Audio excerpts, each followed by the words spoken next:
हा चालू करायचं.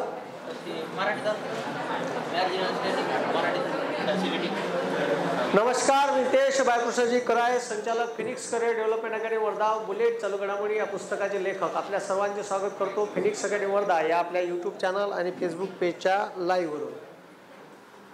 वे पोट्यो डोंबरेव इकडे लक्ष द्या. आपलं रिझर्व्ह बँक ऑफ इंडिया चालू होतं इकॉनॉमिक्स मध्ये. का चालू होतं? Reserve bank of India. Reserve बँकेची स्थापना, रिझर्व्ह बँकेचं राष्ट्रीयकरण, रिझर्व्ह बँकेचं मुख्यालय, रिझर्व्ह बँकेचे सब डिव्हिजनल ऑफिस, रिझर्व्ह बँकेची रचना, एक गव्हर्नर आणि 4 डेप्टी गव्हर्नर.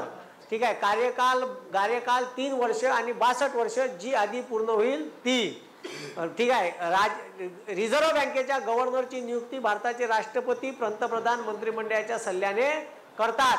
आणि रिझर्व्ह बँकेचे काल कार्य पाहिले, मग परंपरागत कार्य, प्रवर्तनात्मक कार्य आणि त्याच्यानंतर ठीक आहे कोणते कार्य पाहिले? प्रवर्तनात्मक, त्याच्यानंतर परंपरागत आणि दुसरे कोणते पाहिले? परिवेक्षणात्मक कार्य. त्याच्यात काल पाहिलं आपण, मागच्या लेक्चर मध्ये पाहिलं रिझर्व्ह बँक पतनियंत्रण, आपल्या मॉनिटरी पॉलिसी कोण जाहीर करते? Monetary policy. मॉनिटरी पॉलिसी कोण जाहीर करते? आरबीआय. ठीक आहे. आणि फिस्कल पॉलिसी, त्याला मराठीत म्हणते राजकोषीय धोरण. केंद्र सरकार बजेट मधून जाहीर करते. आणि दर 3 महिन्यांना पैशावर, महागाईवर कंट्रोल ठेवण्यासाठी पतनियंत्रणाचं संख्यात्मक साधन आहे मॉनिटरी पॉलिसी. मॉनिटरी पॉलिसीतून SLR, CRR, repo rate, reverse repo rate, bank दर, रोख्याची खरेदी विक्री करून मार्केट मधला पैसा वाढवायचा असेल तर वाढवता येते आणि कमी करायचा असेल तर लगेच मार्केट मधला सब करता येते. मागच्या लेक्चर मध्ये हे पाहिलं. आज पाहणार आहे रिझर्व्ह बँकेमध्ये चलनाची छपाई. ठीक आहे. आता लक्ष द्या, भारतामध्ये जेव्हा इंग्रज आले, राजाच्या काळात टाकसाळ राहत होते, त्याच्यात राजाच्या काळात कलदार फलदार छापत होते. तेव्हा त्याच्या काळात ठीक आहे 8 आणे 4 आणे हे इंग्रजांनीच आणले भारतात. पण राजाच्या काळात ठीक आहे वेगवेगळे चलन वेगवेगळ्या संस्थानात होते. पण भारतामध्ये पहिली बँक इंग्रजांनी स्थापन केली, बँक ऑफ कलकत्ता. तिचं नाव केलं बँक ऑफ बेंगॉल. आणि त्याच बँकेले ईस्ट इंडिया कंपनीनं नोटा छापण्याचे आणि कलदार छापण्याचे अधिकार दिले. नाहीतर रेडीमेड पैसा येत होता छापून कुठून? इंग्लंडवरून. त्याच्यावर राणी एलिझाबेथचं चांदीचा कलदार राहत होता, राणी एलिझाबेथचा फोटो राहत होता. ठीक आहे. चित्र राहत होतं त्याच्यावर. आजही लय लोकांच्या घरी दिवाळीत डब्यात ठेवले आहे चांदीचे कलदार. ते जेव्हा पूजेला काढते तेव्हा पाहिजा त्याच्यावर राणी एलिझाबेथचा फोटो आहे. असे लोकांच्या घरी 10-10, 20-20 कलदार ठेवले आहेत, बरोबर पूजेच्या दिवशी काढते. आता इकडे लक्ष द्या. आता हे 1 एप्रिल 1935 रिझर्व्ह बँकेची स्थापना झाली. तेव्हापासून नोटा छापण्याचा अधिकार रिझर्व्ह बँकेला भेटला. आणि मग भारत स्वतंत्र झाल्यावर राष्ट्रीयकरण केलं 1 जानेवारी 1949. मग आता लक्ष द्या, नोटा छापण्याचा अधिकार रिझर्व्ह बँकेला कोण्या कायद्यात भेटला? तर आरबीआय ऍक्ट 1934 नुसार नोटा छापण्याचा अधिकार भेटला. आता भारत सरकारनं 1955 नाणे दुरुस्ती कायदा 1955 केला. पहिले नाणे कायदा होता, इंग्रजांनी केला. ठीक आहे. 1902 ठीक आहे नाणे कायदा. तेव्हा लॉर्ड कर्झन होता. कोण होता? लॉर्ड कर्झनच्या काळात नाणे कुठं छापल्या जाईल, कसे छापल्या जाईल, किती रुपयाचे नाणे राहील, ठीक आहे, आणि ते मार्केटमध्ये कसे डिस्ट्रीब्यूट करायचे याच्याबाबतची सगळी प्रोव्हिजन त्या कायद्यात दिली होती. आता त्याच कायद्यात, तो जो कायदा होता त्याच कायद्यात नाणे दुरुस्ती कायदा केला. ठीक आहे. त्याच्यात सांगितलं किती रुपयाच्या नोटा आणि किती रुपयाचे कलदार छापता येईल. आता भारत सरकारनं 1955 भारताच्या संसदेत नाणे दुरुस्ती कायदा केला आणि त्याच्यात दिला आहे का भारत सरकार किती रुपयापर्यंत नोट छापू शकते? तर 10,000 रुपयापर्यंत नोट छापता येते. छापली होती का? हो. 10,000ची नोट भारताच्या चलनात होती. ठीक आहे. मोरारजी देसाईनं का केली? बंद केली. 10,000ची नोट होती म्हणलं, तुम्हाला त्या दिवशी सांगितलं. डायरेक्ट 10,000चं एक बंडल ठेवलं तर एका खिशात 10 लाख रुपये मावे. 2 बंडल ठेवले तर 20 लाख. 20 लाख या खिशात, 20 लाख या खिशात, मागच्या खिशात 20 लाख. ठीक आहे. लगेच 60 लाख. एखादा प्लॉट गीट घ्यायचा आहे. ठीक आहे. 20 लाख घे कचकाट, चल दे. त्या 20 लाख चल घे, अगाऊ बोबलू नको. रप्पा पुन्हा अजून घ्यायचा असला 20 लाख काढले मागच्या खिशातून 60 लाख रुपये. वरचे खालचे खिशे तर 1 करोड रुपये देता येते. एवढं चलन खतरनाक होतं. जेवढी मोठी नोट तेवढा ब्लॅक मनी मार्केटमध्ये जास्तीत जास्त सोफिस्टिकेटेड पद्धतीनं ठेवता येते. म्हणून नोटा, चलनी नोटा ह्या कमी रुपयाच्याच असलेल्या बऱ्या. आणि मोठ्या मोठ्याच लोकांचं काम आहे मोठ्या नोटीचं. गरीबाईले काही मोठ्या नोटीचं काम नाही, त्याच्यापाशी दिसतेच कवा. ठीक आहे, एखाद्या वेळेस पाहायला भेटते त्याला 2000ची. आम्ही 2000ची नोट आली आहे का नाही, तर आता किती वेळा पाहायला भेटली तुम्हाला. सुरुवातीला आली तेव्हा पाहायला भेटली, नोंदामध्ये तर गायबच होती. पाहुणचार केल्यासारखी ये आणि पाहुणचार न करताच जाय आहे ना. मग आता लक्ष द्या, आता नाणे Bharat reserve bank of India नाणे किती रुपयापर्यंत छापू शकते, तर 5 पैशापासून 1000 रुपयापर्यंत नाणं रिझर्व्ह बँक ऑफ इंडियाला काढता येते. 5 पैशापासून 1000 रुपयापर्यंत. मग 5 पैशाचं नाणं होतं. ठीक आहे, विटकोरी आकाराचं होतं, पाहिलं का तुम्ही. आम्ही अशा आकाराचं होतं 5 पैशाचं नाणं, पाहिलं का. ते नाणं काळाच्या ओघात खतम झालं. 5 पैशाची व्हॅल्यूच नाही राहिली. आता कोणी 5 पैसे विचारत बी नाही. नाही तर पहिले 5 पैशाच्या 2 गोळ्या भेटे संत्र्याच्या, त्या बंद झाले ढोबर. 5 पैसे बंद केले. मग 10 पैसे होते. 10 पैसे एक भिंगरी अशी, ठीक आहे, अशी तानाची, आणि राग आला तिच्यावर, फिरली नाही. ठीक आहे, खाल्ली का दोरी फेकली, तर ते भिंगरी सारखी असं गोल राय आणि त्याला असे कंगोरे राय, पाहिले का. हा, तर 10 पैशाचं असं नाणं होतं. ठीक आहे, ते नाणं बी 10 पैशाचं गेलं. ठीक आहे, मग त्याच्यानंतर 20 पैशाचं नाणं होतं. ठीक आहे, तर 20 पैसे जे होते ते 20 पैसे बी काळाच्या ओघात खतम झाले. आता कुत्र विचारत नाही 20 पैसे 20 पैशाले. मग 20 पैसे बी गेले. 25 पैशाचं नाणं होतं, चवन्नी गोलवाली. ठीक आहे, तर जुन्या काही चवन्या होत्या आणि काही नवीन मार्केटला आलेल्या चवन्या होत्या स्टेनलेस स्टीलच्या, पाहिलं का, निकेलच्या. तर ते चवन्नी बी गेली. आता मार्केटमधून वरचे सगळे 5 पैसे 10 पैसे 20 पैसे आणि 25 पैसे रिझर्व्ह बँकेनं लिगली बंद केलेले आहे, मार्केटमध्ये चालत नाही. पण 50 पैशापासून सर्व कलदार चालू आहे. पण लोकांना 50 पैसे आपल्याच मनानं बंद करून टाकले. ठीक आहे, 50 पैसे हे चालत नाही, बंद झाले, हे विचारते का साल्या. ठीक आहे, दुकानदार का करते, वापस पाठवते. पण अजून रिझर्व्ह बँकेनं 50 पैसे बंद केलेले नाही. 50 पैसे 1 रुपया आहे, तुमच्या मस्तकाले लावाले ठेवते लोक. ठीक आहे, तुम्ही मेल्याच्या नंतर तुम्हाला काहीच देत नाही, फक्त 1 रुपया कलदार लावते इथं. ठीक आहे, आणि मग 1 रुपया 2 रुपये 5 रुपये 1 रुपयाचा कॉईन आहे, 2चा कॉईन आहे, 5चा कॉईन आहे, 10चा आहे, 100चा आहे, 150चा आहे. ठीक आहे, 150चा कलदार आहे, माहित आहे. ठीक आहे, हे सगळे कलदार रिझर्व्ह बँक इन्कम टॅक्स डिपार्टमेंटले 150 वर्ष पूर्ण झाली म्हणून 150चा कॉईन आहे.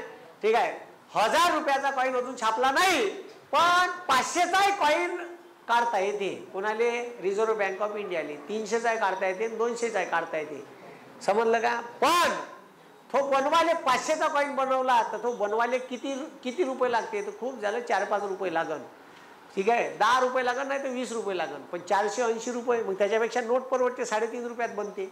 मग कलदार कायले बनवण. ठीक आहे, मग आता सध्या 100 रुपयाचं नाणं आहे, 150 रुपयाचं नाणं आहे, ते तुम्ही काही पाहिलं नाही. तुमची अवकात 20 पर्यंत, सड्याची धाव कुपापर्यंत. 10 रुपयाचा पाहिला असेल, 20चा पाहिला. हा, तर रिझर्व्ह बँक ऑफ इंडिया 1000 रुपयापर्यंत नाणं काढता येते. आता त्याच्यात, ठीक आहे, मधामधात कलदार कशासाठी काढते, सुटे व्यवहार करण्यासाठी. आता सुटे व्यवहार जेव्हा दुकानदाराला चिल्लर भेटे नाही, तर अचानक मधात रिझर्व्ह बँकेनं बॉम्ब कॉईन छापले आणि तुटवडा झाला. कुठं गेला पैसा, का गेला, काहीच कळलं नाही.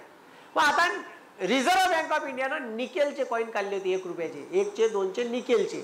लोखंडाचे होते ते बंद केले, ते पहिले पाय. ठीक आहे, असा कन्सर आहे तो, मधात एक कलदार आहे माझ्यासारखा असा उभा कलदार. ठीक आहे, कलदार आणि असे 2 कंस. हा टपोरा कलदार होता 1 रुपयाचा, बंद झाला आणि मग आणला स्टेनलेस स्टीलचा. ठीक आहे, म्हणजे निकेलचा आणला. आणि तुमचं जे दाढीचं ब्लेड असते ना, त्याला पाहिजे निकेल. ठीक आहे, त्याच्यात राहते मिक्स. आता जे, ठीक आहे, जे लोक ब्लेडवाले होते त्याले सस्तात. आता जो 1 रुपयाचा कलदार आहे तो ऍक्च्युली बनायला 3 रुपये लागते. 1 रुपयाचा कलदार बनवायला गेला तर रिझर्व्ह बँकेला 3 रुपये खर्च आहे. ठीक आहे, 3-4 रुपये असन, पण कमी नसन. मग आता 1 रुपयाचा कलदार, त्याची व्हॅल्यू 1 रुपयापेक्षा जास्त आहे बोलली तो. आता हे कोणाच्या लक्षात आलं, जे ब्लेड बनवणाऱ्या कंपन्या आहे, 1 रुपयाचा कलदार जर वितळवला आणि त्याचे ब्लेड बनवले तर 8 ते 10 ब्लेड होते. आणि एक ब्लेड सुपरमॅक्सचं 2 रुपयाचं आहे. ठीक आहे, ते कंपनी विकते तर ते विकते 1 रुपया 20 पैशाचं. मार्केटमध्ये येतपर्यंत 2 रुपयाचं होते. 1 रुपया 20 पैसे गुन्हेला 8 ब्लेड जरी बनले 1 रुपयात. किती ब्लेड? अबे 1 रुपया मार्केटमधला घेणे आणि डायरेक्ट 12 रुपये बनवणे. हे तर कंपनीला ट्रकच्या ट्रक कलदार मार्केटमधून गायब झाले. कसे झाले? तर पहा, काही लोक का म्हणे, तुम्ही आम्हाला चिल्लर द्या, मी तुम्हाला 110 देतो, तुम्ही कॉईन द्या 100चे, 10 रुपये नफा. ठीक आहे, मग कलदार द्यायचे त्याला ठीक आहे, कलदार द्यायचे त्याला 100चे, तो द्यायचा आपल्याला 110 रुपये. ठीक आहे, आता असे मार्केटमधला बंद कलदार नेला आणि त्याचे ब्लेड बनवून चालू केले. रिझर्व्ह बँकेला वाटलं का एवढे साले कलदार बनवले तरी मार्केटमध्ये मागणी तशीच आहे, कलदार काय करून झाले. मग त्याने कोणतरी खबर लागली, ह्या ब्लेडवाल्या कंपन्या नेले, धरली, त्याच्या उरावर ढा टाकली, ट्रकच्या ट्रक सापडले, माल गोडाऊन भरून कलदार. ठीक आहे, मग शेवटी रिझर्व्ह बँकेच्या लक्षात आलं का साले चत्रे लोक आहे. मग रिझर्व्ह बँकेने काय केलं, आता कलदार काढते 5चा 10चा मिक्स काढते, मंदात कॉपर किंवा पितळ आणि बाजूनं स्टील. आता वितळ साल्या. ठीक आहे, आता वितळला का माल का होऊन जाईल, मिक्स होईल ना. ठीक आहे, लयच हुशार लोक आहे का भारतातले, एवढं कुठून समजतील का जाऊ, भल्लं डोकं चालते का यायचं. हो, अभ्यासात नाही चालणार, 2 नंबरचे धंदे करायला डोकं बापा. तर 1000 रुपया त्याच्यानंतर 1000 रुपयापर्यंत कलदार काढता येते. आणि त्याच्यानंतर जर व्यवहार करायचे आहे नाण्यात, तर नाण्यात व्यवहार 1000 रुपयापर्यंतच करता येते. एक पिक्चर होता. ठीक आहे, एक पिक्चर होता. ठीक आहे, तर इठ्ठलाले टोपी देते मकरंद अनासपुरे, माहिती आहे का तुम्हाला? हा, काय होतं पिक्चरचं नाव?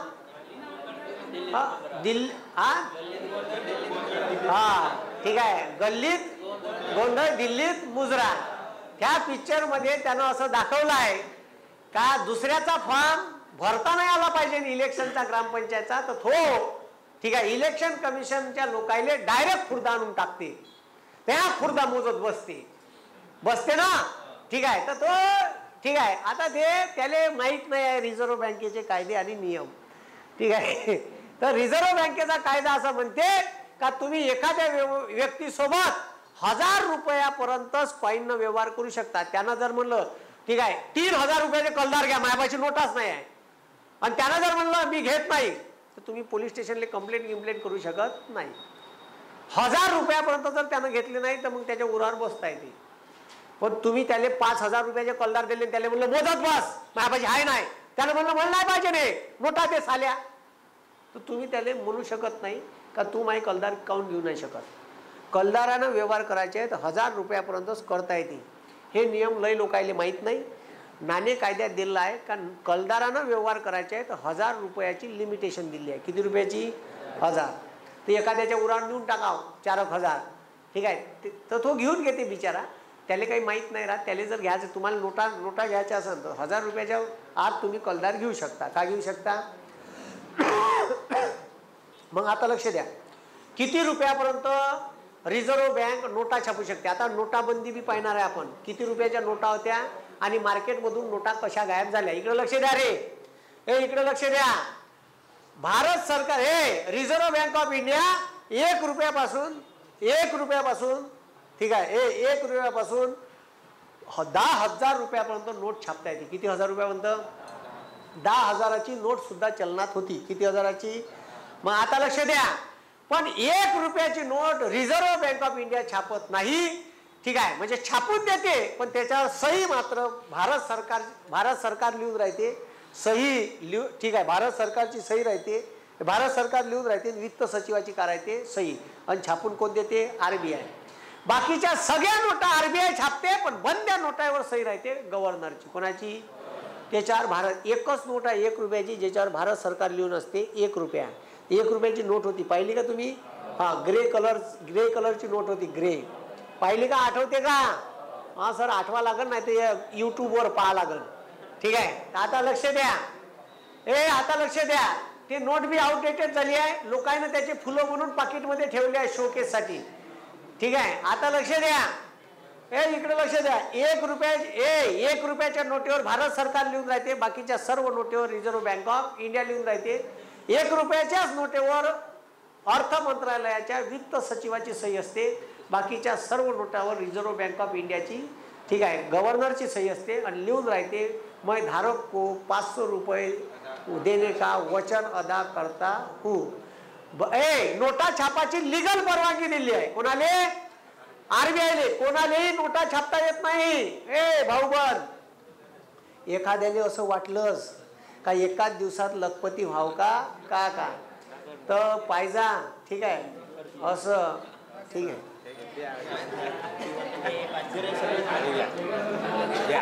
ठीक आहे, तर ही ठीक आहे 2 रुपयाची नोट आहे. किती रुपयाची? 2 रुपयाची नोट आहे. भारतीय रिझर्व्ह बँक आणि 1 रुपयाची नोट आहे, याच्यावर लिहून आहे भारत सरकार. काय लिहून आहे? भारत सरकार. ठीक आहे, आणि याच्यावर सही आहे ठीक आहे S Venkataraman, finance secretary, ministry of finance असं खालतं लिहून आहे. ठीक आहे, आणि याच्यावर 2 रुपयाच्या नोटीपासून सुरू झालं रिझर्व्ह बँक ऑफ इंडिया. आणि हे भारताचं इस्रोचं ठीक आहे भारताच्या इस्रोनं पाठवलेलं सॅटेलाइट आहे. ठीक आहे का, आपण कशी प्रगती करत आहे त्याचं ठीक आहे प्रमोशन या नोटीवरून रिझर्व्ह बँकेनं केलं.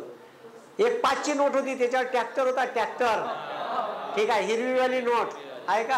हा ठीक आहे. तर ठीक आहे, तर हे लक्ष द्या, लक्ष द्या. जेब में गांधी हो ना हो, दिल में आंधी होना चाहिए. काय म्हणलं? जेब में गांधी हो ना हो, दिल में आंधी होना चाहिए. तर मागून भारताच्या कृषी प्रधान देशाचं ठीक आहे प्रमोशन 5च्या नोटीवरून रिझर्व्ह बँकेनं केलं आहे. ठीक आहे, तर नोटीची डिझाईन करताना ह्या साऱ्या गोष्टी पाहिल्या जाते. ठीक आहे, लक्ष द्या, मी का म्हणून राहिलो लक्ष द्या. ठीक आहे, डुकरेव मी का म्हणून राहिलो लक्ष द्या. तर आतापर्यंत नोटीवर रुपये लिहे, का लिहे? 2 रुपये 5 रुपये असं लिहे. आता हे रुपये लिहिणं बंद झालं, आता असं चिन्ह येते. काय ते? लक्ष द्या, जगातल्या ठीक आहे बऱ्याचशा चलनाले साईन आहे, पण आपल्या चलनाले नव्हतं. आता जगात भारत 3री इकॉनॉमी आहे. युरोपात गेले तर असं साईन आहे, दॅट इज कॉल्ड युरो. ठीक आहे, 19 देशाचं चलन आहे युरो. युरोपियन युनियन आहे, 28 देश सदस्य आहे. ठीक आहे, 28 देशापैकी 19 देशानं चलन स्वीकारलं. 19 देशात एकच चलन चालते, युरो. म्हणून युरोची किंमत आता सध्या 105 रुपयात जवळपास 1 युरो भेटते. ठीक आहे, म्हणजे 1 युरो जर घ्यायचा असेल तर 105 रुपये इंडियन करन्सीतले मोजा लागते, एवढे रेट आहे सध्या. ठीक आहे, मग त्याच्यानंतर जपानले गेले तर जपानचं चलन आहे ठीक आहे जपानचं चलन आहे वाय. ठीक आहे, इज इक्वल टू काय? येन आहे. त्याच्यानंतर डॉलर. ठीक आहे, अमेरिकेचं चलन आहे डॉलर. $1 बरोबर सध्या 83-84 रुपये रेट चालू आहे. मग आता लक्ष द्या, प्रत्येक देशाचं स्वतःचं चलन आहे. युरोपियन युनियनचं युरो आहे, येन आहे, डॉलर आहे. आता भारताच्या चलनाले असं काहीतरी चिन्ह असलं पाहिजे. म्हणून भारत सरकारच्या वेबसाईटवर पाच जा. भारत सरकार स्पर्धा घेते, असं काही करायचं असेल तर एखादी स्कीम काढायची आहे आणि त्या स्कीमले लोगो पाहिजे, तर लोगो डिझाईन करायचे पैसे देते सरकार. तर आता आता लक्ष द्या, उषा थोरात, काय म्हटलं? उषा थोरात नावाची, उषा थोरात हो थोरातच होय का उषा मेहता होय, उषा थोरातच होय. तर उषा थोरात नावाची एक अर्थतज्ञ होती. तिच्या अध्यक्षतेखाली रिझर्व्ह बँकेने एक कमिटी स्थापन केली का भारतीय चलनाले लोगो द्यायचा आहे, चिन्ह द्यायचं आहे. ते चिन्ह कसं असलं पाहिजे? तर भारत सरकारने एक स्पर्धा ठेवली का इंडियन रुपयाचं चिन्ह कोण तयार करून देते त्याले, ठीक आहे, त्याले 3 करोड रुपये नगदी आणि त्याच्यानंतर त्याले एखाद्या, ठीक आहे, त्याचं एज्युकेशन पाहून एखाद्या गव्हर्नमेंट संस्थेमध्ये मोठी नोकरी, ठीक आहे, असं ठेवलं. आता तुम्हाला सांगतो, लय लोकांना, ठीक आहे, 5,000 लोकांना भाग घेतला, त्याच्यापैकी सिलेक्ट केले आणि मोजून 10 लोक काढले. किती लोक? 10 लोक. त्याले चिन्ह मागितले आणि चिन्ह मागितल्याच्या नंतर प्रत्येकाला डिस्क्रिप्शन द्यायला सांगितलं का तुम्ही हे चिन्ह कसं तयार केलं आणि का मिनिंग न केलं. तर बरेच लोक आले, गेलं, सगळ्यांना आपापलं सांगितलं. आता हे उषा थोरात त्याचे अध्यक्ष होती का इंडियन रुपयाचं चिन्ह कसं असायला पाहिजे, ठीक आहे, कसं असायला पाहिजे. तर एक डी उदय कुमार नावाचा माणूस आला. कोण? डी उदय कुमार, ठीक आहे. ह्या डी उदय कुमार आला आणि काय नाही, एकाले एक्सप्लेन करासाठी फक्त 3-3 मिनिट दिले होते. 2-3 मिनिटाच्या वर कोणी बोलायचं नाही. काय आहे ते शॉर्टकट मध्ये सांग, समजलं का? कोणालेही आता लक्ष द्या, लोक कविता सांगते, कवितेचा अर्थ समजून सांगते. कवितेचा अर्थ समजून सांगण्याची गरज नसली पाहिजे. म्हटल्याबरोबर लोकांच्या काळजाला भिडली पाहिजे, त्याला कविता म्हणते, ठीक आहे. नाही तर मग तो त्याचं मिनिंग समजून सांगत आहे तर ते कविता कोणाच कामाची नाही, ती फक्त लेखकाला समजली आहे, ठीक आहे, कवीलेच समजली आहे, बाकीच्या लोकांना थोडी समजली आहे. त्याचा अर्थ जर समजून सांगायला लागत असेल तर. आता लक्ष द्या, डी उदय कुमारनं आर काढला. का काढला? आर का काढला? आर, इंग्लिश मधला आर. त्यानं सांगितलं R for rupees in English. मग त्यानं काय केलं, हे दांडी खोलली. आता त्यानं सांगितलं का देवनागरी लिपीतले रुपया, देवनागरी लिपीतला आर, आर फॉर र चोट्यो, देवनागरी लिपीतला, ठीक आहे, तर र फॉर रुपये. हे मग त्यानं काय केलं, इकडे लक्ष द्या, त्यानं मग गेलं हे रुपये, रुपये इज इक्वल टू, काहीच नाही झालं, लोगो तयार, रुपये इज इक्वल टू, ठीक आहे. मग रुपये बरोबर, म्हणून आता ठीक आहे, कोणत्याही संख्येच्या समोर पैसे मोजायचे असन तर 5,000 रुपये पहिले इकडे लिहू, आता समोर लिहायचे, ठीक आहे. साधा आणि सिंपल लोक आहे एकदम. त्यांना खूप झालं, 1 मिनिटात समजून सांगितलं ते, ठीक आहे. उषा थोरात अवाक राहिली का सालं यानं लयच खतरनाक समजून सांगितलं. एकदम साधा आणि सिंपल, काहीच नाही केलं. त्यानं र लिहिला, उभी लाईन दाढी खोलली आणि बस. जेव्हा ह्या चिन्हाले चिन्ह म्हणून मान्यता दिली तेव्हा, ठीक आहे, लय मोठा लेख आला होता, ठीक आहे, द हिंदूत. आणि विया असते ना, विया असते ना असा, ठीक आहे. तर भारताच्या शेती कृषी प्रधान देशावरून आपण देवनागरी लिपीतल्या रुपयावर कसं आलो, ठीक आहे. तर ते असं त्यानं तेव्हा डिस्क्राईब केलं होतं, म्हणजे चित्रात मस्त मांडलं होतं द हिंदूनं, ठीक आहे. तर हे असा रुपया जन्माला आला. हे रुपयाचं चिन्ह काढणारा माणूस डी उदय कुमार, IIT, ठीक आहे, गुवाहाटीमध्ये पठ्याला नोकरी दिली, ठीक आहे. IIT गुवाहाटीमध्ये प्रोफेसर बनवला, प्रोफेसर, ठीक आहे. आणि पैसे बी दिले, चिन्ह शोधून दिलं म्हणून. तर गव्हर्नमेंट साईडवर अशा होत राहते स्पर्धा. तर हे मला पैसे भेटलेले आहे, ठीक आहे, माझ्या मस्तकाला लावासाठी, ठीक आहे. तर हे 2 रुपये याची नोट आहे, याच्यावर गव्हर्नरची सही आहे. कोणाची सही आहे? गव्हर्नर, ठीक आहे. तर असो, ठीक आहे.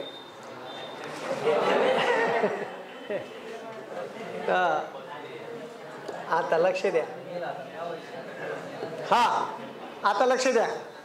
तर मार्केटमध्ये एकची नोट आहे, 2ची नोट आहे, पण काही लोकांना आपापल्या घरी आता ठेवल्या आहे, चलनात काही राहिले नाही. आणि लोक 1-2 न 5 रुपयाले कोणी गिनत नाही. भिकाऱ्याच्या, ठीक आहे, कटोऱ्यात जरी 1 रुपया टाकला तो वापस येऊन बोलाते, भाऊ इकडे, त्या वापस घे, मेल्यावर मस्तकाला लावजो म्हणते. टाकायची असेल तर 10ची टाक, नाही तर टाकूच नको. त्याचे बी भाव वाढू नाही सध्या भिकाऱ्याचे. मग आता लक्ष द्या, 2 रुपये, 5 रुपये, 10 रुपये, ठीक आहे, 10 रुपये, 20 रुपये, 50 रुपये, 100 रुपये, 200, 500, 1000, ठीक आहे. 1000ची नोट होती, आमच्या मोदी बापून काय केली, बंद केली.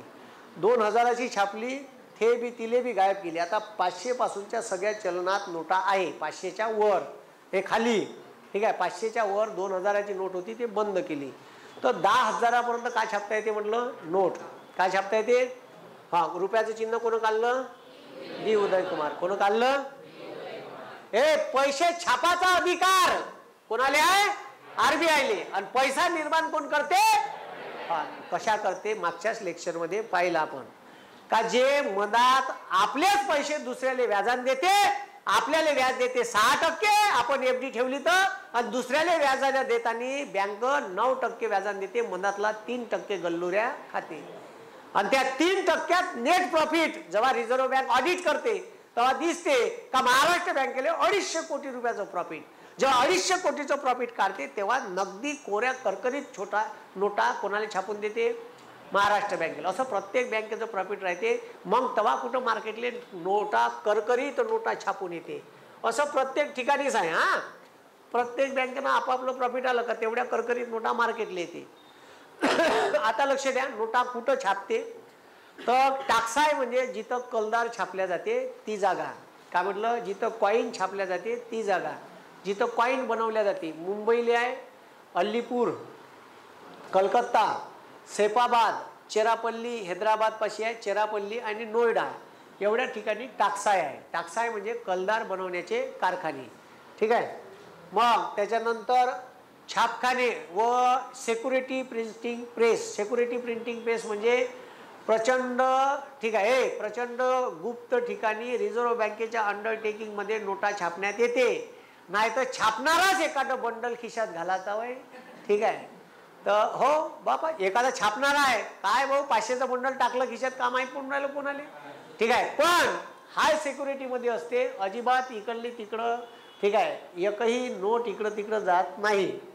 समजलं? कोणालाही नोटा छापता येत नाही. कलर प्रिंटरवरून काढल्या बाण छापल्या चालवल्या मार्केटले तर एकाच सिरियल नंबरची छापान, तिथं सिरियल नंबर वेगवेगळे राहते. ठीक आहे. जुन्या तर नोटा अशा खतरनाक होत्या का त्या नोटांमध्ये असं आय लेवलनं पाहिलं तर 500 दिशे असे आडवे लिहिलेले. ठीक आहे. आता या बापूनं घाई गडबडीत नोट छापली, त्याच्यात सिक्युरिटी वगैरे फारशी नाही आहे. नाही तर पहिले आंध्याला अशीच वयखाली रफकन असा उभा आडवं केलं. तुम्ही आंध्याला नोट द्या एखादी, रफकन असा गोल गोल घुवते आणि रफकन सांगते 500ची वय का 1000ची वय का 2000ची वय. मग आता लक्ष द्या, नाशिकले मोठी प्रिंटिंग प्रेस आहे नोटाची, इंडियन सिक्युरिटी प्रेस. इथं का छापल्या जाते? पोस्टाच्या तिकिटा, पोस्ट स्टॅम्प फी पाहिली का? अबे पोस्ट स्टॅम्प फी पाहिली का? 5ची भेटते, 10ची भेटते, पाहिली का? एक रेवनीच तिकीट भेटते, 1 रुपयाची रेवनी. पगार गिगार पैसे जसे उचलायचे असं अशी थुका लावून चिकटावं लागते, पाहिली का? हा, थुकाच लावते डायरेक्ट, लावला चिकी राहिलेच त्याने ऑलरेडी. मग पोस्टाची तिकीट, पोस्ट स्टॅम्प फी, धनादेश, चेकबुक आणि स्टॅम्प पेपर कुठे छापते? हा, मी तुम्हाला सांगितलं होतं का इथूनच स्टॅम्प पेपर छापाची भंगारमध्ये निघालेली मशीन तेलगीनं का घेतली विकत, आणि डायरेक्ट त्यानं दुरुस्ती केली आणि डायरेक्ट नोटा नाही छापल्या. काय छापले? स्टॅम्प. भारतातला सगळ्यात मोठा घोटाळा स्टॅम्प पेपर घोटाळा तेलगी. मला वाटते त्याची वेब सिरीज बी आली का? आली का? ठीक आहे. कोण का नावानं आली आहे? स्कॅम 2003. कोणा कायच्यावर आहे? ॲमेझॉन. ॲमेझॉनवर आहे, नेटफ्लिक्सवर आहे. हा, MX प्लेअरवर आहे. हा, हे लक्ष द्या रे, हे लक्ष द्या.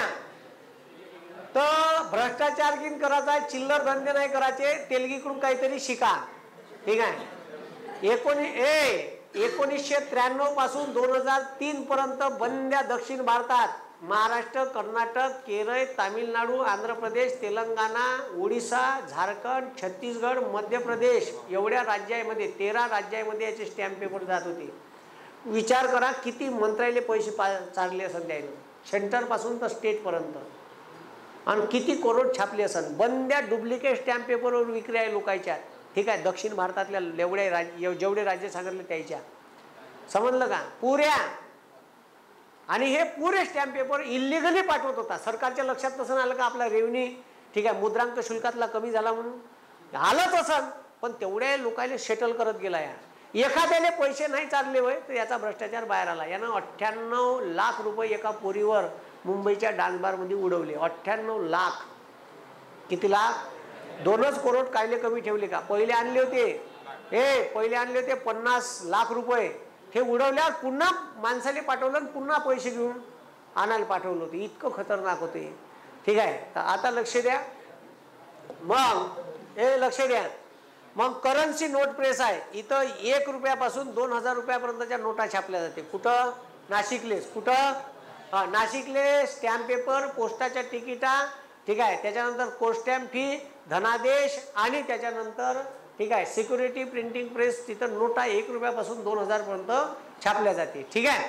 देवास मध्य प्रदेशात पुन्हा बँक नोट प्रेस आहे. इथं 20 रुपयाची नोट छापण्यात येते. कुठं?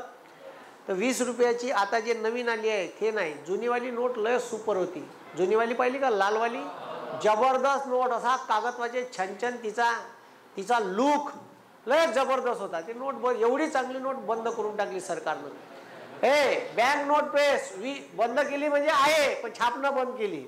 त्या नवीन नोटा छापते. 20 रुपये, 50 रुपये, 100 रुपये, 500 रुपये. 20 रुपयाच्या नोटा फक्त इथंच छापल्या जाते. कुठं? देवासले. ठीक आहे. ते जे नोट आहे जुनीवाली बरं, ते इथंच छापल्या जाते. हैदराबादले नोटा छापाचा कारखाना आहे. होशंगाबादले नोटाचा कागद तयार केला जाते. सिक्युरिटी पेपर मिल म्हणून होशंगाबादले पेपर मिल आहे, तिथूनच कागद येते. ठीक आहे. गव्हर्नमेंटची फॅक्टरी आहे नोटा बनवायचा, कागद छापाची स्पेशल. त्याच्यासाठी निलगिरीचे लाकडं आणि बांबूच्याच लाकडाचा लगदा बनवला येते.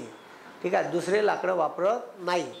मग मैसूरले आधुनिक नोट प्रेस आहे. ठीक आहे. सालबोनी वेस्ट बेंगॉलले एक प्रेस आहे. ठीक आहे.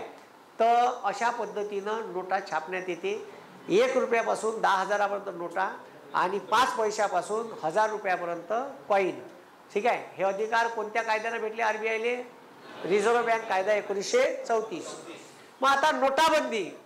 तर नोटाबंदी आताच नरेंद्र मोदीने केली, हेच नोटाबंदी होय का? तर नाही.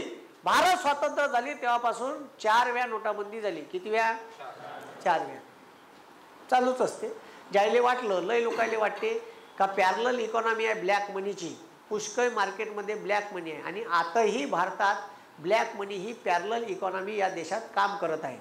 ठीक आहे. त्यानं का होते? तर त्यांना महागाईवर कंट्रोल ठेवता येत नाही. मार्केटमध्ये जर ब्लॅक मनी आला तर ब्लॅक मनी हा सरकारच्या निदर्शनात येत नाही. What is mean by black money, what is mean by white money? White money हा ब्लॅक करता येतो, ब्लॅक मनी हा व्हाईट करता येतो का? हो. तुम्हीच व्हाईटचा ब्लॅक करता.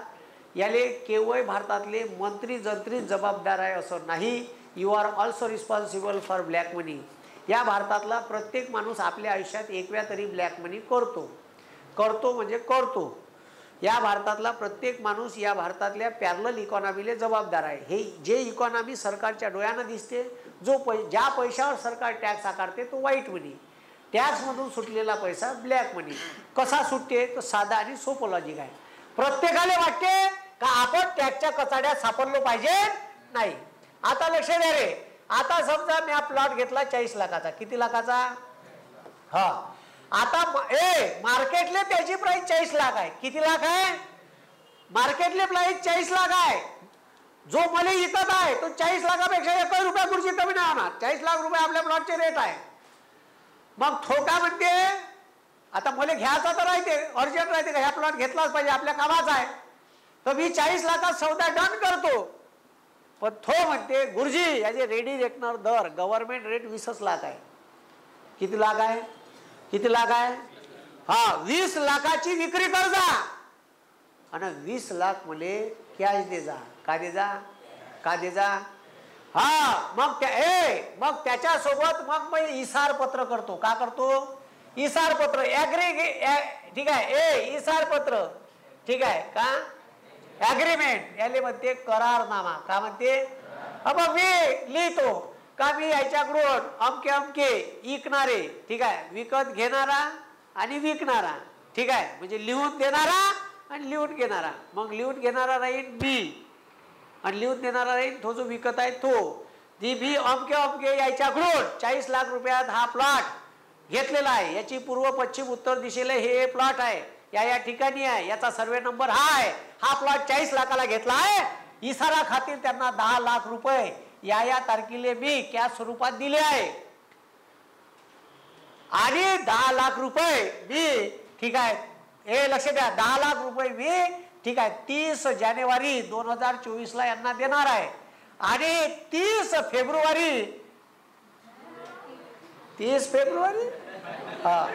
28 फेब्रुवारी 2024 ला ठीक आहे, या प्लॉटची विक्री मी करणार आहे, उर्वरित रक्कम 20 लाख रुपये मी त्यांना चेकच्या स्वरूपात विक्रीच्या दिवशी देणार आहे. ठीक आहे, असं लिहून घेणाऱ्याची सही लिहून देणारे ॲग्रीमेंट झालं. 100 रुपयाच्या स्टॅम्प पेपरवर करून घ्यायचं. ठीक आहे, हे लिहिलं का मग 10 लाख रुपये जेव्हा दिले तेव्हा 10 लाख रुपये दिले, या तारखेला मिळाले, त्याच्याकडून लिहून घ्यायचं स्टॅम्प पेपरच्या, त्याच मागं सही घेऊन घ्यायची आणि मग विक्रीपत्र तयार करायचं. ठीक आहे, आणि मग विक्रीच्या दिवशी त्याला तुम्ही चेक द्या. चेकनंच व्यवहार करायचे. पण हे वरचे जे व्यवहार आहे हे चेकनं करता येत नाही. त्यानं जर चेक घेतला तर त्याच्या उरावर ईडीचा नोटीस येते का त्यानं चेक घेतला म्हणजे कुठं लावा लागन, अकाउंटले ट्रान्झॅक्शन दिसते. मग हे चेकनं पैसे द्या, हे चेकनं द्या, तर 40 लाख, पुरे 40 लाख वाईट झाले. आणि तो टॅक्स कितीचा भरला राहील, 20 लाखाचा. मग इन्कम टॅक्स लेटर पाठवते, वरचे 20 लाख कुठून आले? नाही प्लॉट बदलेच आहे, आपल्या छोट्या प्लॉटचे 20 दिलेच आहे, 20 आले कुठून, 20 कुठून आले? एखाद्याला जर नाही समजलं तर तो मेला. तो त्याचे पैसे वाईट करते 40 लाख, त्याला जर वाईट करायचे आहे. आणि विकत घेणाऱ्याला जर समजून नाही राहिलं हे आपले वाईट होय का ब्लॅक होय, तो फिटला. समजलं का? लय लोकांना हे माहीत नाही राहत. तो त्याचे 40 लाख वाईट करते, त्यानं 40 लाखाचा टॅक्स ठीक आहे भरला, त्याचे वाईट केले, त्याच्यापाशी जर ब्लॅक असेल तर. आता लक्ष द्या, मग मी का करीन, तर मी 20 आता मी का करतो, मी सुद्धा 20 लाख भरतो. काऊन, तर जो विकत घेणारा आहे त्याच्यात त्याचा फायदा आहे. कारण घरावरचा जो टॅक्स असते, प्लॉटवरचा जो टॅक्स असते, तो जो कोणी खरेदी करत आहे त्याला भरा लागते. किती टॅक्स आहे, तर 1% स्टॅम्प ड्युटी आणि 1% स्टॅम्प ड्युटी आणि 1% रजिस्ट्रेशन फी आणि 6% का स्टॅम्प ड्युटी. ठीक आहे, असा टोटल 7% टॅक्स गव्हर्नमेंटला भरा लागते. महाराष्ट्र शासनाच्या तिजोरीत जाते प्रत्येक विक्रीवर. सर आजच मी धन्याला विकला आणि परवा धन्यानं याला विकला, तर ठीक आहे, धन्या मायापासून प्लॉट घेत आहे, याले 60% भरा लागल. आणि 2 दिवसानं जर याला विकला तर पुन्हा याले भरा लागल 60%. म्हणजे जेवढ्या वेळा विकान तेवढा वेळ टॅक्स. म्हणून विकणारे काय करते, ठीक आहे, याले पैसे इन्व्हेस्ट करायचे आहे धन्याले, तर धन्या मला टोकन देते 5 लाख रुपये देऊन आणि डायरेक्ट इकडे करताना याला इकडे. मग ठीक आहे, मग माया 5चा प्लॉट घेईन ह्या धन्या 40 लाखाचा आणि याले पेलवण 50 मध्ये. ठीक आहे, 50 मध्ये डायरेक्ट याच्या नावाने इकरी मारून देते. मधातला 10 लाखाचा गल्लुऱ्या धन्या खाते. ठीक आहे, याच्यापाशी धन्यापाशी पैसे आहे म्हणून धन्यानं रिक्स घेतली. का घेतली रिक्स? समजा नाही भेटलं गिराईक धन्याले, तर धन्या का करते, स्वतः विक्री मारते. समजलं का? हां, कारण डेडलाईन राहते 3 महिन्याची. ठीक आहे, त्या करारनाम्यात त्यात सौदा करताना ठरवून घ्यायचं का किती तारखेच्या आत विक्री करायची आहे. समजलं का? आणि तोपर्यंत जर धन्याला दुसरं गिराईक, तुम्ही म्हणू नाही शकत माया प्लॉट काऊन त्याला विकत आहे, यानं टोकन मारलाय संपलं, ह्या कोणाला विको, याचे अधिकार आहे. मग तुमचा प्लॉट त्याला देत आहे तर तुमचे अधिकार नाही चालत. तुम्ही एक वेळ याला इसार करून दिला आहे तो कोणाला विकून टाकत. तर धन्या मग म्हणतात 10 लाख 5 लाखाचा गल्लुऱ्या खाते. बस सौदा मारला 5 लाखात, 5 लाखावर त्यानं 10 लाख रुपये कमावून टाकले इन्व्हेस्ट करून हातोहात. प्लॉट जर मोक्याच्या ठिकाणी असन, याला मला अर्जंट गरज होती, मी विकला धन्याने विकला थर्ड पार्टीने, डायरेक्ट विक्री. मग तिथं स्टॅम्प ड्युटी भरायचं काम नाही, ते तर एकाला स्टॅम्प ड्युटी भरायला लागेल. कारण विक्री नव्हती मारली. का केला आता इसार साध्या स्टॅम्प पेपरवर करता येते. समजलं का? मग इसारावर लिहून राहते. पण ईडीची धाड पडली आणि तो इसाराचा जर कागद सापडला तर सोले सांडवत पर्यंत वसूल करून घेते. मी का म्हणलं समजलं का? विक्री झाल्यावर इसाराचा कागद घरी ठेवायचा नाही. झाली नाही विक्री, तुमच्या नावाने झाला, तो कागद नाही ठेवायचा तुमच्यापाशी. तो ठेवला, ईडीची धाड पडली, तो सापडला, तर तुला विक्री 40ची मारली होती, 20ची काऊन दाखवली? वरचे 20 लाखाचा टॅक्स आता भर. ठीक आहे, आणि वरतून पेनाल्टी वेगळ्या आणि वरतून जेलमध्ये जाण ते वेगळं. कारण भारतात टॅक्स लपवणं हा कायद्यानं गुन्हा आहे आणि त्याच्यासाठी सजा आहे. काय? हां, इथं कोणालाच नाही सोडलं. नवाब मलिक, अनिल देशमुख, ठीक आहे, तर मग आता इथं लक्ष द्या, आता लक्ष द्या. मग प्लॉट कितीचा विकला? 40 लाखाचा. हे का दिले? कॅश. आणि रेडी रेकनर किती आहे? रेडी रेकनर दर किती आहे? 20 लाखाचा प्लॉट होऊन राहिला. 20 लाख. मग मी विक्री 20 लाखाची मारून देईन. 20 लाखावर 7%, 1,40,000 रुपये. किती? अबे किती? मी 1,40,000 टॅक्स भरीन गव्हर्नमेंटले.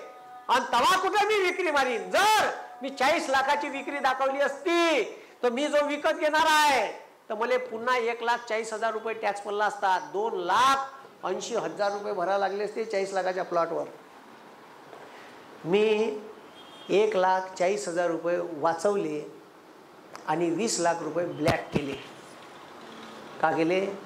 हा, black. That is called black money. काय मनी फक्त उद्योगपती मोठाले राजकारणीच करतात असं नाही. ठीक आहे, आपणही जबाबदार आहे. या भारतातला प्रत्येक माणूस जो अशी डमी, ठीक आहे, अशा पद्धतीने विक्री करतो आणि अशाच पद्धतीनं सर्व लोक करतात आणि गव्हर्नमेंटचा टॅक्स का करतात? बुडवतात. आणि बुडवला का ह्या मनी, हा जो पैसा आहे हा कॅल्क्युलेशनमध्ये गव्हर्नमेंटच्या येत नाही, म्हणून याने ब्लॅक मनी म्हणते. आता मला सांगा, पण ह्या पैसा चालला कुठं? ह्या पैसा मार्केटमध्ये चालला. अबे ह्या पैसा मार्केटमध्ये चालला ना बयाडो. कुठं चालला? मार्केटमध्ये. आता म्या ठीक आहे प्लॉट विकला धन्याले 40 लाखाचा. धन्यानं 20 लाखात कॅश दिली मले आणि 20 लाख काय केले? खरेदी केली. 20 लाख माझ्या बँकेत जमा झाले. 20 लाखच सरकारले दिसले, कारण 20 लाखाचाच टॅक्स भरला धन्यानं. 20 लाख वाईट झाले आणि 20 लाख आले ब्लॅक. मला बँकेत नाही टाकता येत. मला बँकेत पैसे टाकले ते का मला लगेच ईडीचा नोटीस येते. हे वरचे 20 कुठून आले? 20ची विक्री मारली, ठीक आहे, ते प्रॉपर्टी विकली त्याचे पैसे होय. वरचे 20 आले कुठून? मग मला बँकेत नाही टाकता येत. मी का करीन मग? ते पैसे मार्केटमध्ये कुठं तरी लागेल. मला घर बांधायचं आहे, कॅशमध्ये बांधून टाकीन. ठीक आहे, रेती विटा गिट्टी चिल्लर माहीत नाही पडत, पण पैसा कुठं चालला? मार्केटमध्ये. महागाई वाढवते ना मग ह्या पैसा. का वाढवते? ब्लॅक मनी सुद्धा महागाई वाढवतो असा. कारण धन्याले मला पैसे आले, मी ते 20 लाख घराला लावले. मग घराले पेंटिंगवाले, फर्निचरवाले ते 20 लाखात सामान आणलं, तो सगळा पैसा कुठं गेला? आणि मग कारण तो दाखवता नाही बँकेत. मग सारे लोक तो रिइन्व्हेस्ट कुठंतरी करून टाकते, तो मार्केटमध्येच जाते. आणि याले जबाबदार आपण आहे. भारतातला प्रत्येक माणूस ब्लॅक मनी करते, राजकारणीच करते. आणि तो स्वित्झर्लंडच्या बँकेत ठेवते, तर ती मोठी अमाऊंट असेल, आपल्याला माहीत नाही किती आहे काय. पण तुम्ही हे जे इकॉनॉमी करत आहे हे सगळी पॅरलल इकॉनॉमी. ह्या ठीक आहे व्हाईट पैसा आणि ह्या ब्लॅक पैसा समांतर चालला आहे. आणि त्याच्यामुळे त्या पैशावर कंट्रोल ठेवता येत नाही. म्हणून वारंवार सरकार टॅक्स लपवला नाही पाहिजे लोकांना, म्हणून कडक कायदे करते. तरी लोक रस्ते काढतेस. अरे वा, लयच खतरनाक लोक आहे का? GST एवढा नरेंद्र मोदी खतरनाक कायदा केला, त्याच्यातून बी रस्ते काढते. अंक याच्यात घेऊन ढमक त्याच्यात घेऊन म्हणजे GST कमी भेटते. अरे बापा, लयच खतरनाक लोक आहे. हो, तसंच आहे. ठीक आहे, आता मी GST भरतो तर मला GST वापस भेटते. कवा? जर क्लाससाठी काही घेतलं तर. मी क्लाससाठी कम्प्युटर घेतलं, डिजिटल बोर्ड घेतला. आता डिजिटल बोर्ड 3 लाखाचा आहे, त्याच्यावर 18% GST. 18% GST म्हणजे 1 लाखावर 18,000. किती झाले? 3 लाखावर मला पैसे द्या लागन 3,56,000. किती हजार? 54,000. किती हजार? 54,000. मी GSTचं बिल घेईन. कोणाचा मायका लाल मला थांबू नाही शकत. आणि ईडी जरी पडली तर मनाने कुठं याचं बिल? हे घ्या तडकान, GSTचं आहे का पाहू द्या. हा, GST. पण मी 1,18,000 GST भरत असन वर्षाचा, तर मले ठीक आहे वरचे जे 54,000 रुपये आहे ते मी ऑलरेडी पहिलेच भरले आहे, तर मला त्याच्यात रिफंड भेटते. रिफंड म्हणजे ठीक आहे रिफंड म्हणजे समजा 1,20,000 मी GST भरत असन तर 54 ऑलरेडी मी भरून चुकलो आहे, तर मला त्याच्यात सूट भेटते. 1,20,000तून 54,000 मायनस होते आणि वरचे GST मला भरा लागते. समजलं का? मग ठीक आहे 46,000 हे 20,000. ठीक आहे 66,000 रुपये GST भरा लागेल.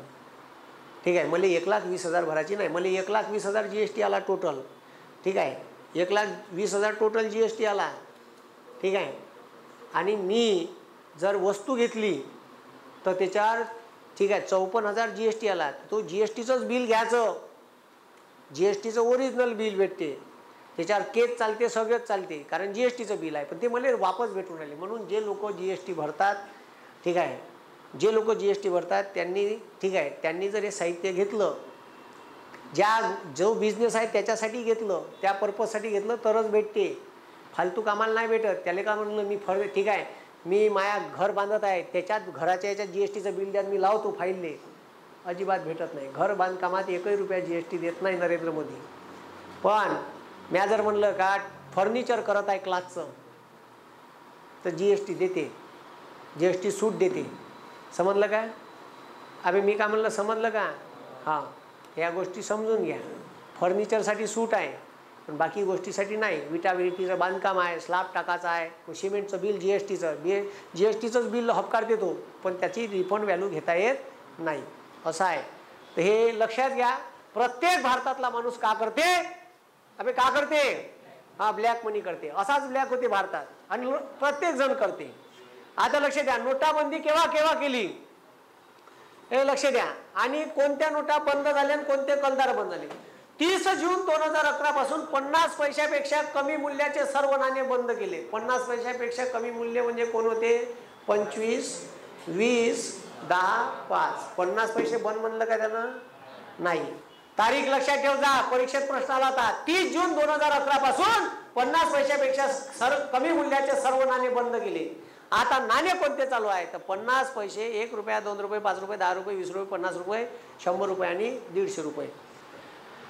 आता लक्ष द्या, नोटाबंदी जानेवारी 1946 मध्ये 1000 आणि 10,000च्या नोटा चलनातून काढल्या. इंग्रजांच्या काळात, ठीक आहे, 1000 रुपयाची नोट होती, त्यावेळेस 10,000ची नोट, म्हणजे असं समजा का त्यावेळेस 10,000ची नोट 10 लाखाच्या बरोबरीतच होती. कवा? अभि इंग्रजांच्या काळात 10,000ची नोट होती. जानेवारी 1946 मध्ये 1000ची आणि 10,000ची नोट चलनातून काढली इंग्रजांनं. त्यानंतर 1956 1000ची आणि 10,000ची काढली. त्याच्यानंतर 1956 1000 रुपये, 5000 रुपये व 10,000 रुपयाच्या नोटा पुन्हा चलनात आणल्या. ठीक आहे, कोण आणल्या सर? नेहरू. कोण आणल्या? नेहरूनं. कितीची आणली? 1000, 5000, 10,000. 5000ची नोट छापली होती, 10,000ची छापली होती आणि 1000ची छापली होती. 46 काढल्या, 1000 आणि 10,000च्या नोटा चलनातून काढल्या.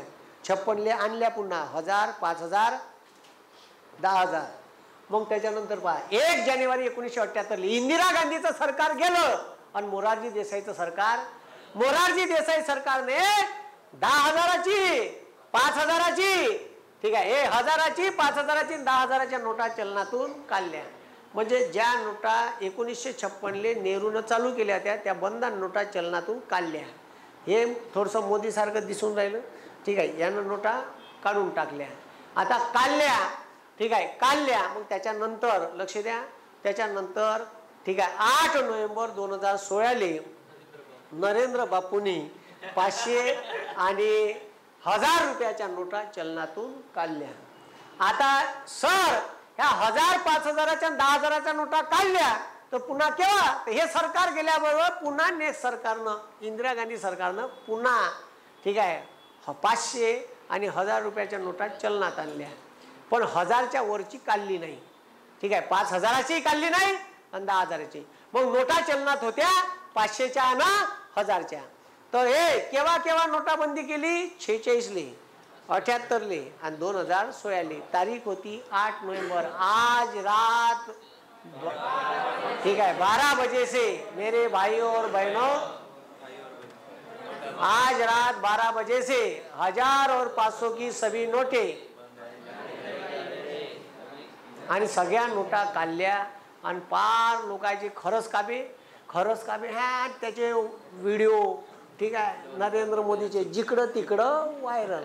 बमाड नोटा बंद केल्या. ठीक आहे, आणि नवीन नोटावर चर्चा सुरू झाली.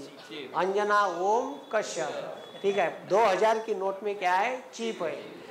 तर लक्ष द्या, ठीक आहे, 46 काढल्या आणि 56 पुन्हा छापल्या. ठीक आहे, मग 78 पुन्हा काढल्या. 78 पुन्हा काढल्या आणि 78 नंतर पुन्हा सरकार गेलं, इंदिरा चाललं, पुन्हा 500 आणि 1000च्या नोटा छापल्या.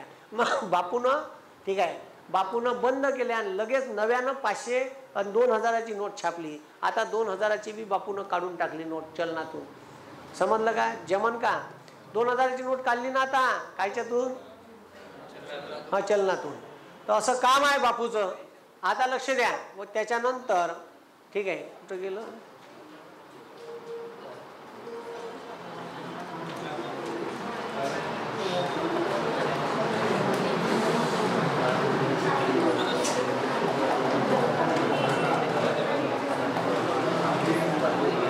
हा, लक्ष द्या रे, हे लक्ष द्या.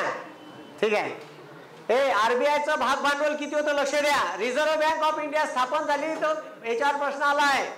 रिझर्व्ह बँकेचं भाग भांडवल किती आहे? तर 1929 पूर्वी रिझर्व्ह बँक 100% सोनं ठेवलं होतं रिझर्व्ह बँकेनं. आता लक्ष द्या, आरबीआयचं भाग भांडवल 1929 पूर्वी 100% सोनं ठेवत होतं. आता बँकिंग वित्तीय तत्व आलं, रिझर्व्ह बँकेनं ठीक आहे 1935 प्रमाण निधी पद्धत वापरली. आता 40% सोनं, किती टक्के सोनं? 40% सोनं ठेवते. की आता हे बंद केली. पहा, पहिले जर नोटा छापायच्या आहे, रिझर्व्ह बँकेला नोटा छापायच्या आहेत तर 100 आहे. म्हणजे इकडं जेवढ्या रुपयाच्या नोटा छापायच्या आहेत तेवढ्या रुपयाच्या सरकारले नोटा लागल्या तर सोनं ठेवा लागेल रिझर्व्ह बँकेपाशी. मग आलं रिझर्व्ह बँक ऑफ इंडिया स्थापन झाली तर 40% सोनं ठेवा. 40% का ठेवा? सोनं. मग आता त्याच्यानंतर किमान निधी पद्धत आली 1957 नंतर. याला दशमान पद्धती म्हणते. का म्हणते?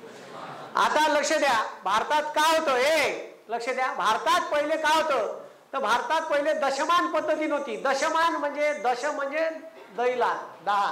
दशमान म्हणजे का? हा, दैला. आता लक्ष द्या, पहिले काय होतं पहिले काय होतं तर भारतात पहिले 1 रुपया होता. 1 रुपया म्हणजे 16 आणे. किती आणे? 16 आणे म्हणजे 1 रुपया. आणि अर्धा रुपया किती रुपया? अर्धा रुपया म्हणजे 8 आणे. किती आणे?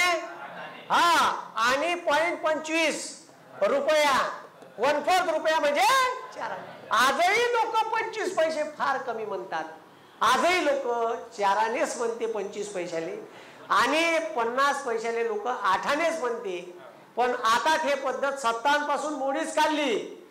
जेव्हा याचे बारीक कॅल्क्युलेशन करायला गेलो तर अडचण आहे. कारण 16 आण्याचा 1 रुपया, 8 आण्याचे अर्धा रुपया आणि 1/4 रुपया हा 4 आण्याचा होय. मग ते मोजताना कॅल्क्युलेशन करताना चुकीचं आहे. म्हणून भारत सरकारनं सरळ केलं का 1 रुपया म्हणजे 100 पैसे. का म्हटलं? 1 रुपया म्हणजे किती पैसे? 100 पैसे. असं कॅल्क्युलेशन ठेवलं आणि हे पद्धतच बंद केली. कोणती? 1957 पासून हे आणेवाली पद्धत जी होती ते बंद केली आणि अशी पद्धत लागू केली. याला म्हणते दशमान पद्धत. 1 रुपया म्हणजे 100 पैसे. मग अर्धा रुपया म्हणजे 50 पैसे. किती पैसे? आणि मग 1/4 रुपया ठीक आहे म्हणजे किती पैसे? 25 पैसे. किती पैसे? असं आहे. तर हे पद्धत 57 पासून आणली. आता लक्ष द्या, आता 57ले आरबीआयनं स्वतःपाशी भाग भांडवल ठेवलं. फक्त 200 कोटी रुपयात आरबीआय स्थापन झाली. किती कोटी रुपयात? रिझर्व्ह बँकेचं बेसिक भाग भांडवल फक्त 200 कोटी आहे आणि अब्ज रुपयाचे व्यवहार करते. किती रुपयाचे? मग बँकेचं स्ट्रक्चरच तसं असते. ठीक आहे, भारतात बँक स्थापायची आहे. ठीक आहे, भारतात बँक उघडायची आहे तर खूप भाग भांडवल पाहिजे का? नाही, 500 कोटी रुपये.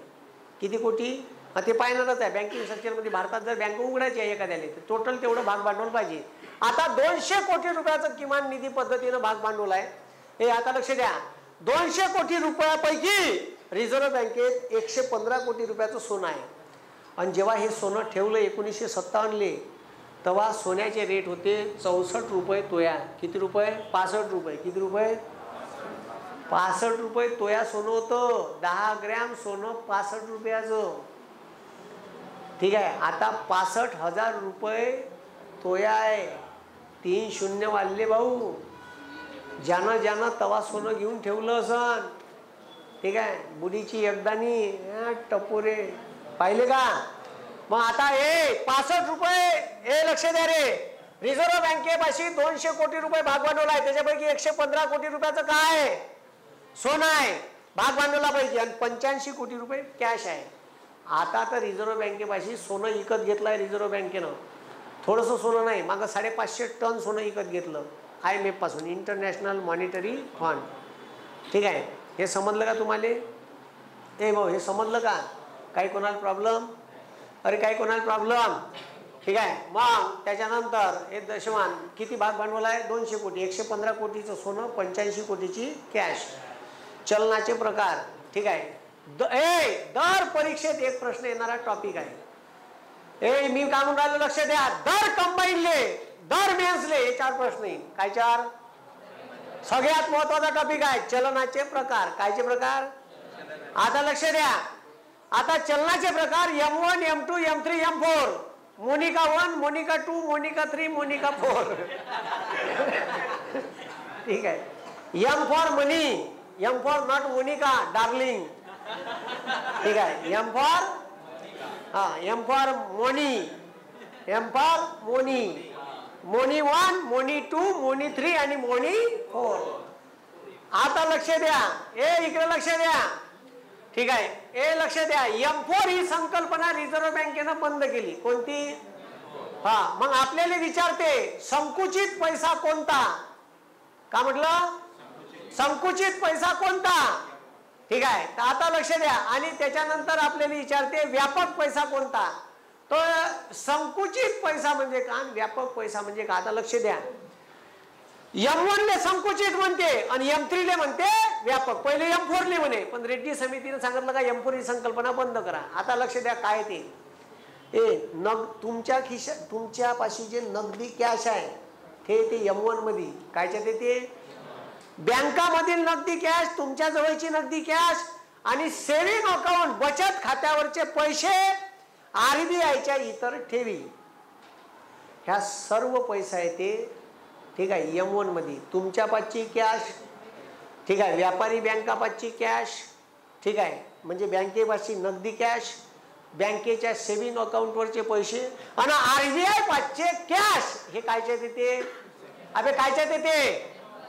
M2 मध्ये काय येते? M2 मध्ये येते M1 म्हणजे सगळे तुमच्या खिशातले पैसे, व्यापारी बँकेतले नगदी कॅश. ठीक आहे. व्यापारी बँकेच्या सेव्हिंग अकाउंटवरचे पैसे आणि RBIच्या इतर ठेवी. आणि तुम्ही पोस्टात ID टाकता. M1 मध्ये पोस्टाच्या ID जमा केल्या का तयार होते M2. मग M3 मध्ये येते M2 म्हणजे हे सगळंच. आणि मग बँकातल्या FD. ठीक आहे. ह्या सारा पैसा मिळून होते म्हणजे भारतातला सर्व पैसा आला कायच्यात? M3 मध्ये. पण M1 मध्ये नगदी कॅशवाले पैसे आले आणि व्यापारी बँकेच्या सेव्हिंग अकाउंटवरचे पैसे आले. FD वरचे आले नाही, पोस्टातल्या बचती आल्या नाही. ठीक आहे. ज्या पोस्टात छोट्या मोठ्या आयडिया जमा करते त्या आल्या नाही. त्या कायच्या 3? M2. M1 मध्ये. ठीक आहे. M2 तयार करायचा. M1 मध्ये पोस्टाच्या बचती तयार करा, M2 होते. M2 मध्ये म्हणजे नगदी.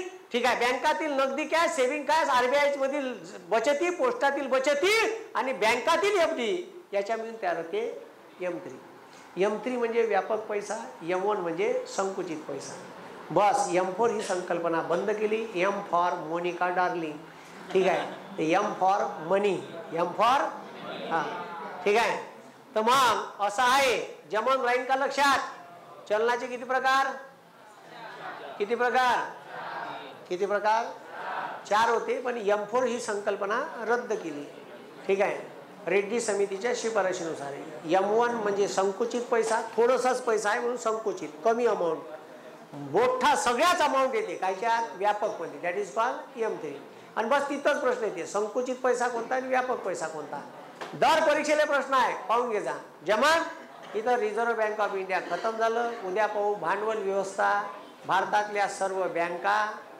ठीक आहे. LIC, GIC सगळ्या संस्था, भांडवल बाजार पाहू. आजच्या दिवशी तर थांबतो. धन्यवाद. जय हिंद, जय महाराष्ट्र.